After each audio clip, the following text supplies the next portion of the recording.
राजा सांवल, सोरठ सिर्फ़ु तव्हांजी भेण न बल्कि असांजे घर जी इज़त आहे। मां सोरठ सां सची दिलि सां निकाह करे हुनखे इज़त बख़्शणु चाहियां थो। तव्हां यकीन करियो, हिन ॻाल्हि जे पोयां असांजो को बि बुरो मक़सदु न आहे। सावल खान, तव्हां इहो न सम्झो त असां मिल्कियत बचाइण लाइ इहो क़दम खणूं पिया। असां चाहियूं था त असांजे घर जी इज़त असांजे घर में ई रहे ऐं हुनखे बाक़ी ज़िंदगी के ॿिए हंधि गुज़ारण लाइ न छॾियो वञे। जेकॾहिं दिलावर सची नीयत सां मुंहिंजी भेण सां निकाह करणु चाहे त मूंखे को इतराज़ कोन्हे, पर इन बारे में मूंखे पंहिंजी भेण सां सलाह करणी पवंदी, छो त उनजी ज़िंदगी जो सुवालु आहे ऐं सॼी ज़िंदगी हुनखे ई गुज़ारणी आहे।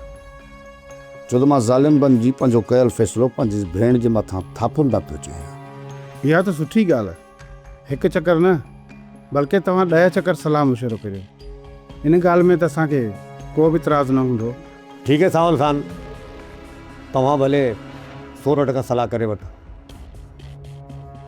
बाक़ी असांजो बहितर फ़ैसिलो आहे। वधीक तव्हांजे जवाब जो असांखे इंतज़ारु आहे। राहुल खान, असांखे पंहिंजे घर में पाण सां वेही सलाह करणी पवंदी ऐं असां सभिनी जी जेका हिकिड़ी राय थी उन खां तव्हांखे आगाह कंदासीं। चङो त पोइ मां हाणे हलां थो, मोकिलियां थी मां।